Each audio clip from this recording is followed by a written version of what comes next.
what's interesting about that is that I hear about, was that you that I was telling about, like, Kevin Simmons and stuff? Mm-hmm. Okay. So one of the things that I've heard discussed was that, like, he talks about this concept of mother-daughter. Mm-hmm. Have you heard of that before? Mm-hmm. And it's basically like, I haven't fully wrapped my head around what it means, but I think it's somewhere along the lines of you are a mother and you raise your daughter to be more of your friend and somebody that you can kind of be dependent on, codependent on when it comes to relationships, because you have not figured out how to maintain your own quality relationships with a male counterpart. Yeah. And then you instill the same values in your daughter. Yeah. Which ends up working to her, like, disadvantage when it comes to dating. Right. Oh, this is definitely on Inside Out. And then you guys end up kind of having like a mother-daughter relationship more than like you each have your own individual relationship or something like that. Yeah. I'm probably butchering it, but like the whole concept is like, I mean the whole downside to it is that a lot of these mothers think that they're raising their daughters well by teaching them these defense mechanisms and stuff like that with men, and really, like, you should be raising them to be wives, not to be independent women who you're just going to be best friends with. Right. Is that helping? And it's crazy that you say that too, because when my parents got divorced, my mom, she had put me in therapy, and I honestly didn't take it full advantage of it like I would have liked to, because at the time I was so young. I think I was like 12 years old, and I was so like in the mindset like, oh, my mom thinks I'm crazy, that's why she wants me to be in therapy, you know, like all this stuff has happened to me, like my dad and my mom were getting divorced, and my grandpa passed away, and my brother's moving out of state away from me all the way to Ohio, you know what I mean? So it was just like a lot was going on at one time, and I didn't really know how to deal with it, and I didn't think that talking to someone who didn't know anything about me was the right thing to do, although I would like to do it now.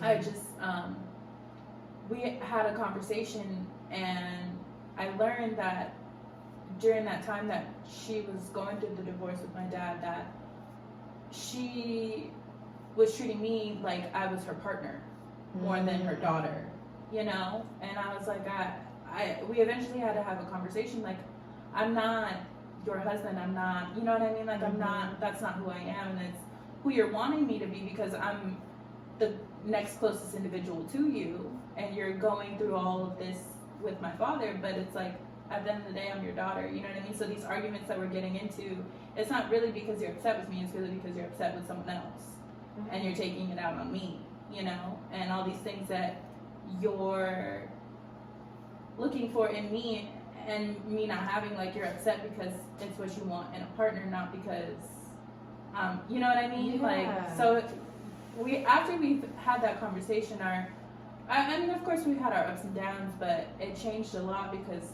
it started to become, okay, yes, you're my daughter, and yes, we can be friends now that you're an adult, but also, you know, you're my daughter, not my life partner. Right. So that's actually interesting that you had that level of awareness of what was going on at such a young age. Yeah. Yeah. It's crazy, like, I don't want to say trauma, because I hate that word, but just so much that I feel like I've had endured and just processed by myself, and I'm really thankful for it, honestly. Like, it was a lot at the time, but now I feel like I used to, anytime conflicts would arise or anything like that, I would always shut down and just be like, okay, you know, like I was never able to communicate my feelings or how I felt or anything that was going on in my head or anything like that. And now I feel like it's helped me so much, because especially when I was with my ex-boyfriend, like, he was that type of person who would just shut down and not communicate. And then I was becoming a person who was like, no, like, something's bothering you, let's speak on it. And let's try and, you know, come to a compromise or something.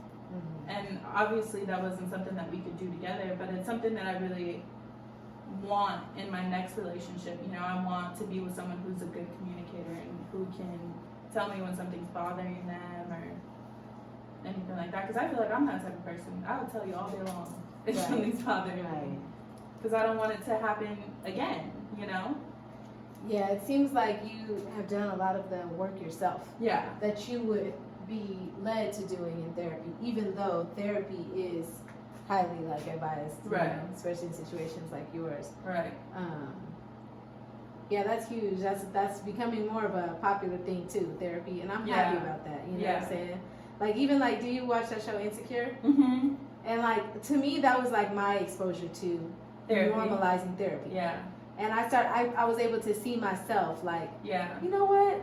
I should get therapy. Like, this is a woman who seems to have everything together, and she's getting therapy. Right. And it's just like, I imagine what it could, sometimes just having someone else to talk to outside of the people that are in your inner circle, just to voice your thoughts and opinions out loud and have someone ask meaningful questions can be so helpful. But like, I also do believe that there's something to say about kind of like self-therapy. Yeah. I don't know, you know, like if somebody can be in tune enough with their reality, self-aware enough to see their flaws, their mistakes, and then also at least try to self-correct. Yeah. Obviously, we can't teach ourselves everything, you know, like we need other people that we need to learn from, but like, I do think there's a value in that, and I say that because that's what I've been through. Like, I've never officially gotten therapy, and I do feel like I've made a lot of improvements, you know, on myself throughout my life. Yeah. But now I'm at a place where it's like, now I'm like, okay, now I can see how much more therapy could benefit me if I actually do it. Right. You know. So yeah, I think that's very admirable though. And see, again, like, girl, you deserve you a good quality man. If you got one, I don't know so far it seems like he's, you know, he's got the setup. Yeah. It's right. Now you just have to see if he's gonna treat you right. Right. I hope that you don't self-sabotage. Yeah. Yeah. I mean, fingers crossed. I don't want to do it to myself, but also I just feel like I'm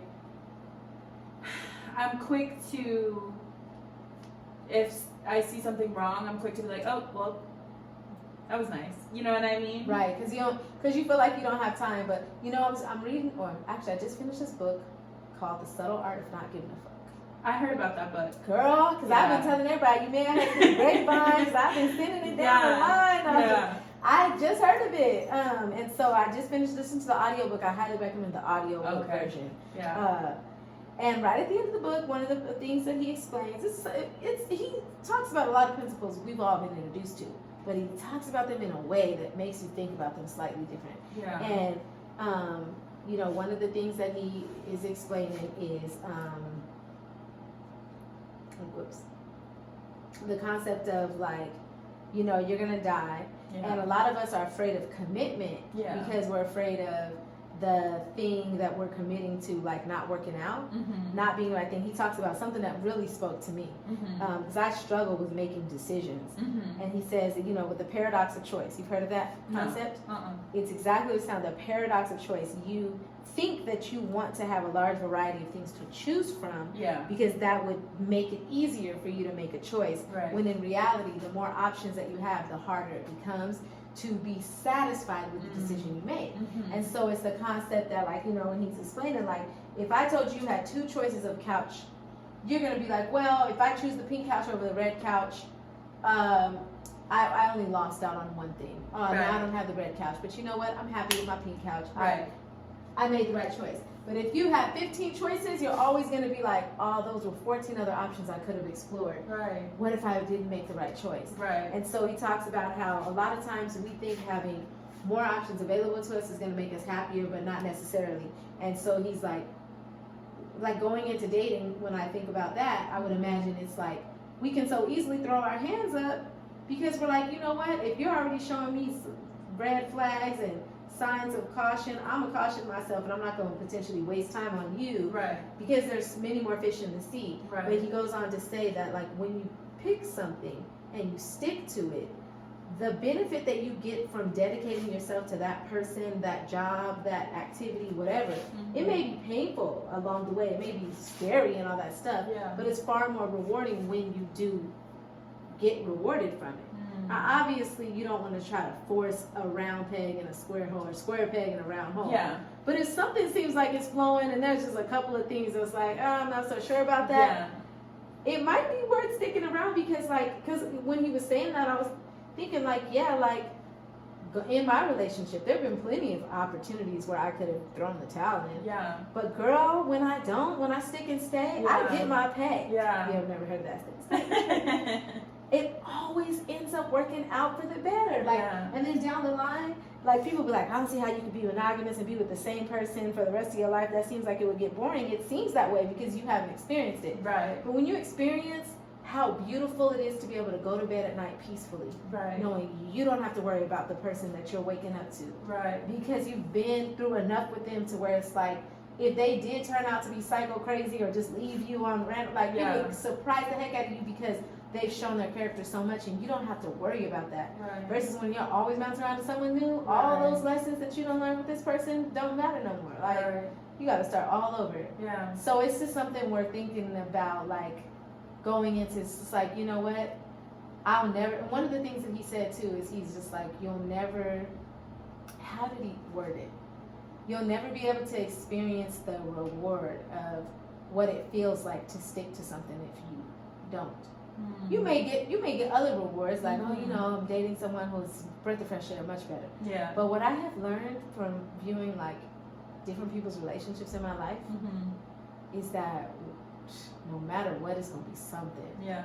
Like there's one person, now I ain't gonna say no names, in my life who every time she entered into a new relationship, it was always the same story. It was always like, oh, I met this guy. Oh, it's so much better than last time because he gets me and he understands me. And then a couple years down the line, he don't get me or understand me no more, or it's a different issue, whatever. And then she's wanting an escape. And then instead of escaping and being by herself and figuring out, well, what am I contributing that's the constant issue? Right. She ends up in another relationship that's so much better. But it never, like, no matter what, even like my husband and I, we have pending issues that we're working on. Right. And I just be reminding myself, like, you know what? Or I be having to remind him, like, just because I got beef with you in this department, I ain't going nowhere. Right. We're about to, like, at the end of the day, like, I already know I could get into a whole new brand new relationship that'll feel beautiful in the beginning. Right. And it's going to be the same. We're going to have some other issue that I'm irritated as F about. Right. That I don't want to deal with. Right. You know, so I know that was long, but. No, but that's so interesting though. Because I don't want to be that person. You know what I mean? Like, I don't want to be so quick to just throw my hands up and just be like, okay, well, you know, you did this one thing, so I'm over it, you know? Because obviously I'm not perfect. Like, I have my flaws as well. But I would never want someone, if one of my flaws came out, I would never want someone to on you. Yeah. So it's like, why would I do that? Why would I do what I don't want done to me? Right. You know? So that's true. Because no matter what, like, I love the saying, wherever you go, there you are. Now again, we have to. That's why it's so important to have a relationship with God. Because it's this gray area right here, like where it's like you want to be mature enough to stick around and really fight for something, but you also want to be wise enough to walk away when the signs are evident. Right. And who is gonna give you that level of discernment besides the Holy Spirit? Right. In my mind, like when I talk to people who don't have a relationship with God, I just be really wondering how they're maneuvering through life. Right. Like, you must be hella confident in yourself.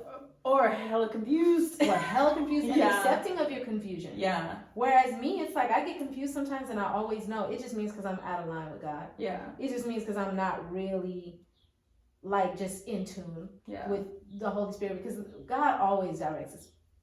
Let me tell you, God always directs me. Yeah. He always give me that feeling in my stomach when something ain't right. I just have to choose whether I'm going to ignore it or not. Yeah. Yeah. That is so interesting. So that's why I can like operate so confidently in life, because I know that God ultimately is not going to steer me wrong. Right. And so then when you have that relationship with God solid, which I highly recommend for like every woman. Yeah.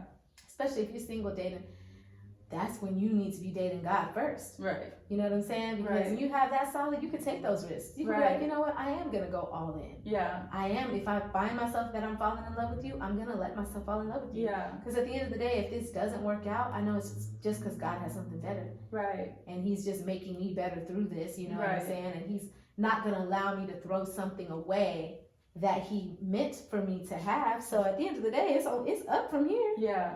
You know? Exactly. But imagine like you don't have a relationship with God. I guess I just be wondering like how people maneuver. I don't know. But anyway. So that's something else. Yeah. I was stuck in this place for such a long time when me and my ex broke up, and I was just like, well, I mean, you know, like if it's meant to be, it'll be, you know, he'll come back and we'll find our way back to each other. And it's like, after so long, I was like, why am I holding myself from so much more when clearly if this person has made the decision and I've made the decision, like right now is not our time and we don't want to be with each other.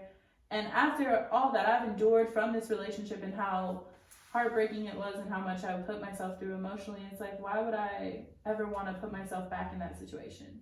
Mm-hmm. Even if time has passed and even if he's grown and I've grown, you know what I mean? Like, I understand those situations to a certain extent, but it was just something that I just had to deal with and let go of, because I'm like, I would never want to go through maybe the ups that I had with him again, of course, but the downs, I would never want to put myself through that again with not only him, but with anybody, you know? So it's like, why am I going to sit here and tell myself, well, you know, he'll come back if it's meant to be? No, like I'm going to do me and I'm going to love me, you know? I listened to this video and it was a clip from, you know, the show The Real. Yes. Adrienne was talking and she was saying how she was in a relationship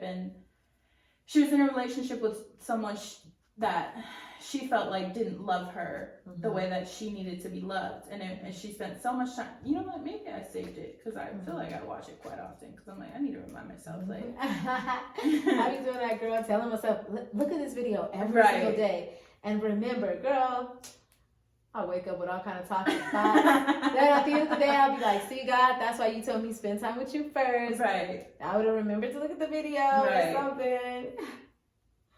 Yeah, this video though, I was like, wow, like this is my life. Like I need to love me, you know? Mm-hmm.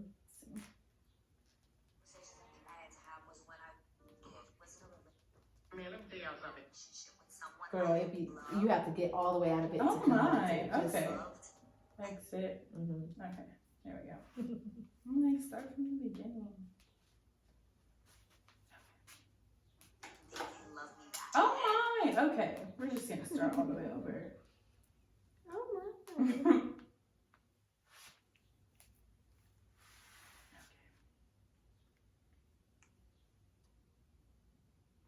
All these posts that we say, I'll be like, what am I talking about? Hardest conversation I think I had to have was when I was in a relationship with someone I loved and they didn't love me back. So it was really hard when you love this person, when you feel like you've done everything to kind of fit into their world, to be what you think they want, to act, walk into. You're doing all these things to change yourself, hoping that this person will love you, and then you come to that realization, you just look at yourself in the mirror one day and you're like, I have to love myself more than I love him. Amen. And like that hands down was one of the hardest conversations I had to have with myself, when I had to realize that that I deserved to be loved. Whew. I had tears the first time I saw that video because I was like, honestly, everyone in my life, when I was with him at the time, everyone in my life was telling me like, why are you dealing with that? You know what I mean? Like, he doesn't love you nearly as much as you love him. And that's so like evident, you know?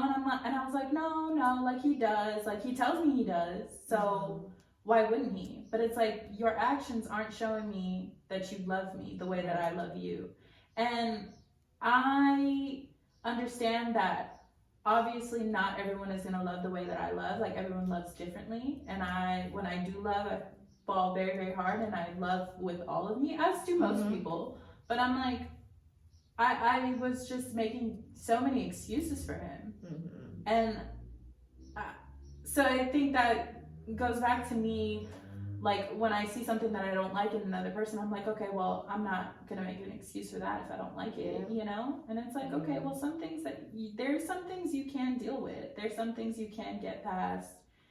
There's how I would add to that, or actually kind of reframe it a little bit, is love God first. And let me tell you why.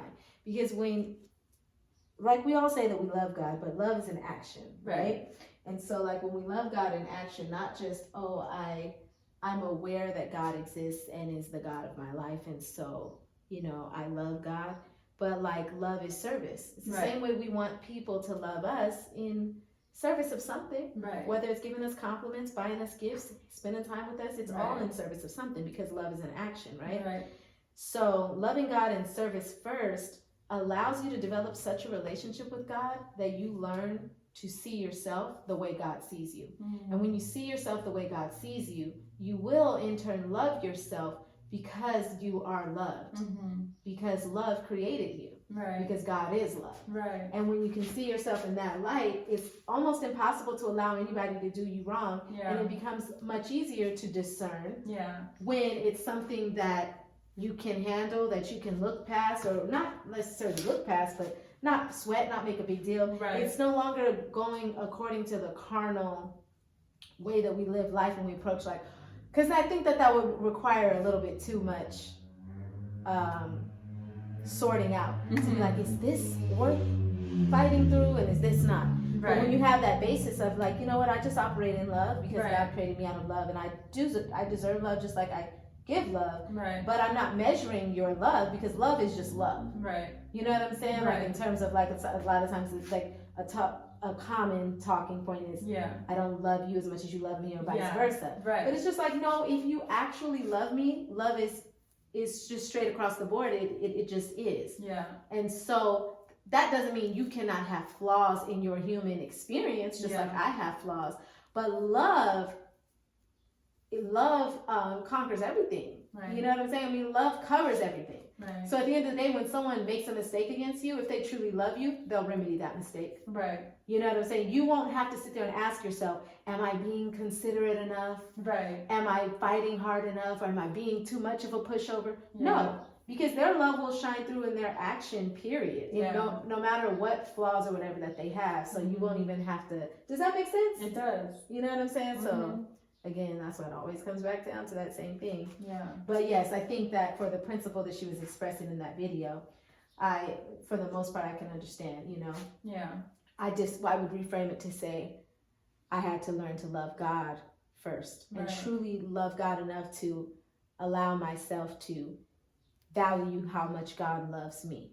So much so that He's not requiring, He would not want me to sit around and be put through this type of pain, because you know too, by going with that measure, it's like then you get to know like what pain is worth it, like you know, when God is telling you like, no, you need to stick around for this, you know?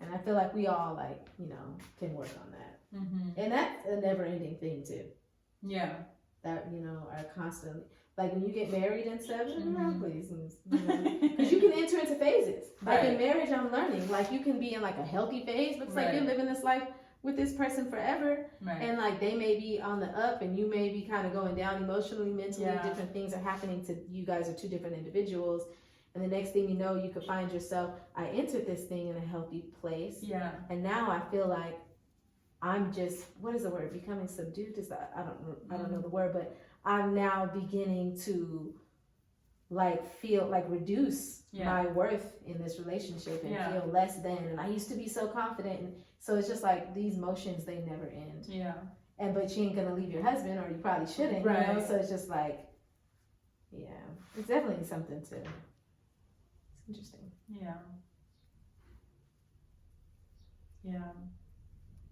So I mean, we'll see, you know. I feel like I just need to figure out who he is as a person, you know, and then I'll be able to make my decision on what it is that I want to do with him. But I feel like that's very real. Yeah. I love that too, because like when I like am like, you know, listening to different people converse about like dating, relationships and stuff. Mm-hmm. It's like I do think like if I was single and like not educating myself on this, I would definitely be the type of girl that sits down on the first day and be like, "What's your 5-year plan?" And I'm learning that men don't like that. They want to be seen as human. Like, how about just ask me like, what are my thoughts on life? Right. Like, what do I care about? What moves me? Yeah. Like, you gotta know, like, because you're so concerned to the point where it's like you can't even let me just like you can't even let this just develop organically. Right. Right. And so I love that you said that because that's really what matters at the end of the day. Yeah. No matter how much money he got in his bank account today. That was a big thing for my husband too. Yeah. I didn't realize I was doing that, but my husband was broke when I met him. Oh, really? Completely, girl. He had just lost his job, and he had some money in his bank account, but to me, you're broke if you ain't got nothing going for yourself at the moment. Right. Girl, and he was so confident. Yeah. I was like, how are you so confident? I would be calling him because I didn't want to like overstep. But I was aware that he was unemployed, so like he tells me now, he's like, I know what you was doing. But I would call him and be like, so what'd you do today? Yeah. You know, trying to figure out like how many job applications, like do you need help with your resume? I think I was low-key helping him with his resume, like, because in my mind, like in the stage that you're in right now, in my mind I was like, I'm not going to allow myself to get too into you if you're not ambitious enough to like do what you got to do, you know what I'm saying? Right. But I was also trying to balance like, well, I still like you as a person, but at the same time, I'm not about to get got. Right. Girl, that is so funny.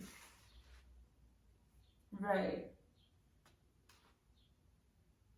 Yeah, I don't know. I mean, I just feel like I know, I mean, not to a full extent, but I have a pretty good understanding of who I am, and I want my partner to have a good understanding of who they are as well, you know, and I want to like them just as much as I like myself. You know, and I want to like what they have going on for themselves. I want to like the values and morals that they have for themselves. But also, I'm going to need you to have something going for yourself too. How did you meet him? I met him through my best friend, one of her friends went to high school with him. Okay. And I went to her engagement party and he was there. And we were just talking, and then my best friend, she knew him as well, but from years ago, and so then we started hanging out like as groups. And I know they were so happy. Because they probably knew like he was the single friend, and we were the single friend. Because I'd be like, trying to set that stuff up, like, so and so could talk to so and so while she's there because they're both single. Oh yeah, they were both plotting on me for sure. And at the time, I was like such in a mindset like, oh, like I'm just doing me right now. You know what I mean? Like I'm not trying to take anyone seriously. Like. They're like, oh, neither is Kyle, you know, like, he's just having a good time, whatever, blah, blah, blah, like, you guys can just have a good time together. And so then I wasn't really feeling it at first because he wasn't my type. Like, I feel like I normally go for, I mean, I don't have a type, but my preference is black guys, you know, and it always really has been.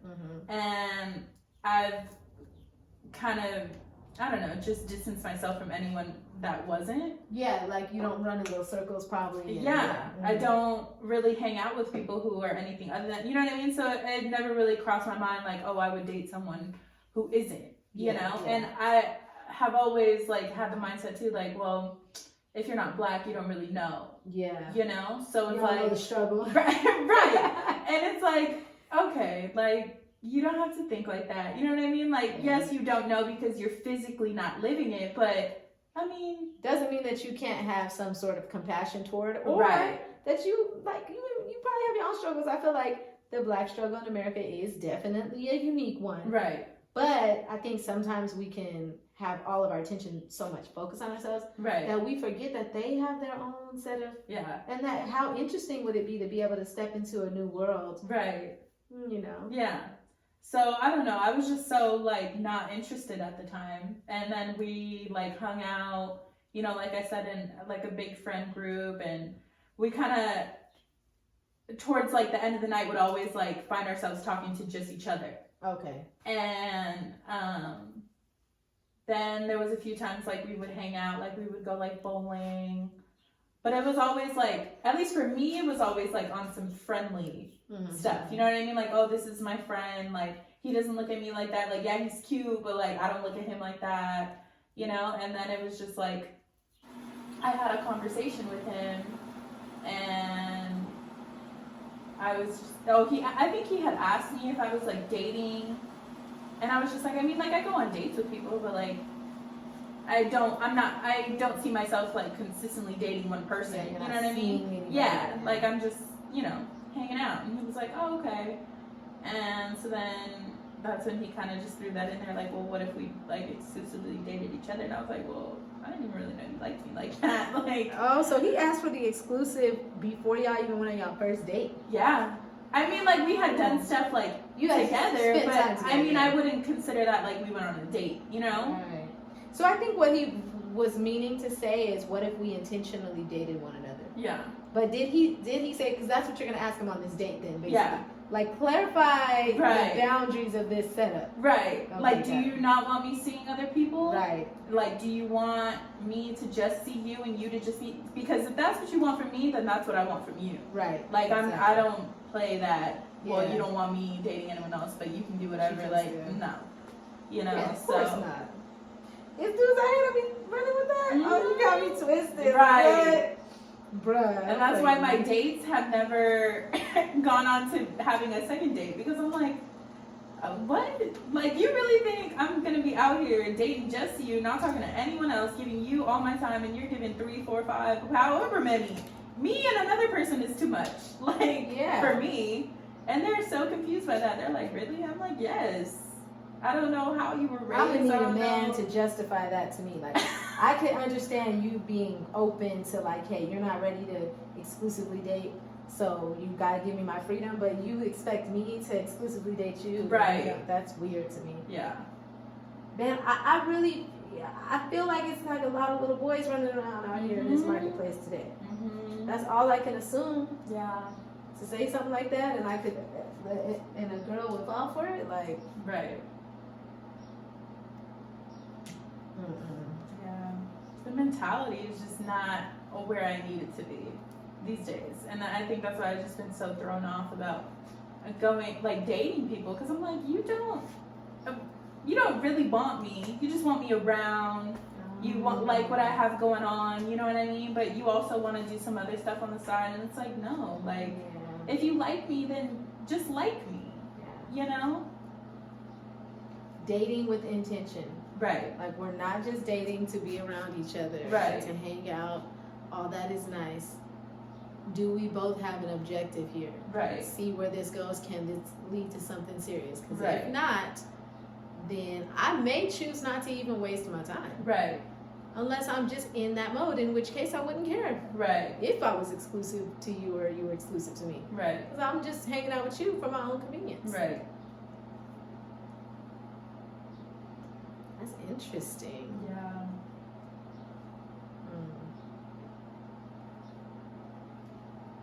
Yeah, well, I love the fact that you guys have a friendship already, a genuine. Mm-hmm. That's why we trying to like tell people to look. Like, I don't like to like recommend girls go looking, you know. Yeah. But you know, at the end of the day, deep down, we all be wanting the same thing. So it's like at some point you're gonna have to open yourself up to it. Right. And like I be saying, like, have you looked in your inner circle? Because you might be overlooking someone or something that's right there in your face.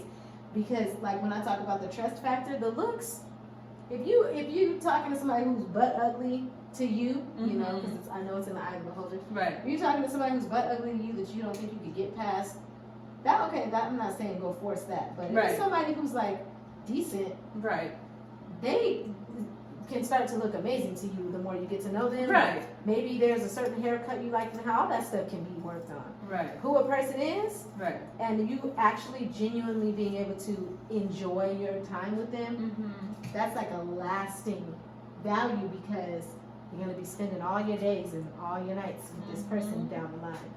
And so I love when people are in friend zones. Yeah. So many men, like they say that they want to avoid the friend zone. I love it. You should be happy to be in a friend zone. Right. Because as a woman who's looking for a lasting relationship, I'm going to need to be with somebody who I can be friendly with. I'm not saying like, oh, we're going to be equals and there's never going to be any sort of like respect toward you as the head or the man. Yeah. But it's like, it would be easier Yeah. to give you that role in my life if I actually liked you. Right. I think that. So when people tell me that they're talking to somebody that they actually were friends with prior, Mm-hmm. I feel really good about it. Yeah. Yeah.